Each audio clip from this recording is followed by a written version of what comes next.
భద్రాద్రి కొత్తగూడెం జిల్లా చర్ల మండలంలో ఉన్న ప్రతి పంచాయతీలో తక్షణమే పారిశుద్ధ్య పనులు చేపట్టాలని CPI ML mass line ప్రజాపంత party చర్ల మండల కార్యదర్శి కొండ కౌశిక్ గురువారం అధికారులను కోరారు. తద్వారా ప్రజలు ప్రాణాలను కాపాడాలని అన్నారు. డెంగ్యూ, మలేరియా, టైఫాయిడ్ వంటి విష జ్వరాల నుండి ప్రజలను రక్షించాలని ఆయన కోరారు. మండలంలో ఉన్న అన్ని గ్రామాలలో తక్షణమే వైద్య శిబిరాలు ఏర్పాటు చేసి సంబంధిత మందులను ప్రజలకు అందించాలని కోరారు.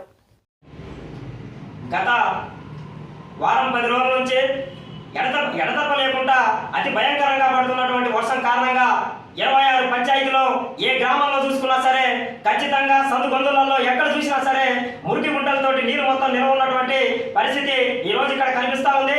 మండల వ్యాప్తంగా కూడా ఎక్కడ చూసినా సరే ఏ దారిలో చూసినా సరే నీరు ఎక్కువ రోజులు నిల్వ ఉండడం కారణంగా అందులో మొత్తం దోమలు మొత్తం విజృంభించి ఆ దోమలు మొత్తం కూడా అక్కడ గుడ్లు పెట్టి అవి మొత్తం దోమల్లో తయారై మొత్తం ఎక్కడ పడితే అక్కడ ఇళ్లలోకి వెళ్ళి ఆ ప్రజలు మొత్తం కూడా దోమకాటు ప్రజలు మొత్తం గురయ్యి ఈ రోజు ప్రభుత్వ హాస్పిటల్లో కానీ ప్రైవేట్ హాస్పిటల్లో కానీ ఆర్ఎంపీ డాక్టర్ల దగ్గర కానీ మొత్తం ప్రజలందరూ కూడా ఈ రోజు ఇళ్ల కంటే కూడా మొత్తం హాస్పిటల్లోనే మొత్తం కిటకిటలాడుతున్నటువంటి పరిస్థితి ఈ రోజు ఈ చర్ల మండలంలో నెలకొంటా ఉంది.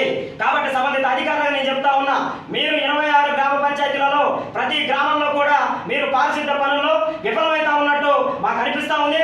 ఖచ్చితంగా సంబంధిత అధికారులారా ప్రజల ప్రాణాలను దృష్టిలో ఉంచుకొని ఖచ్చితంగా ఏదైతే పారిశుద్ధ పని ఏదైతే ఉందో దాన్ని సక్రమంగా మీరు ఖచ్చితంగా చేయాలా. ఆ విధంగా చేసి ఈ మండలంలో ఉన్నటువంటి మండల ప్రజానికాన్ని ఖచ్చితంగా వారి ప్రాణాలను దృష్టిలో ఉంచుకొని ఆ విధంగా మీరు సక్రమంగా ఆ పారిశుద్ధ పనిని చేయాలని చెప్పి మా మాసలైన పార్టీగా మేము మిమ్మల్ని కోరుతా ఉన్నాం. అంతేకాదు ఈ రోజు నిన్న కాక మొన్న ఇదే చర్ల మండలంలో ఒక వ్యక్తి చనిపోయినటువంటి డెంగ్యూ జ్వరంతో చనిపోయినటువంటి పరిస్థితి మీకు కనిపించట్లేదా అని చెప్పి నేను అడుగుతా ఉన్నా.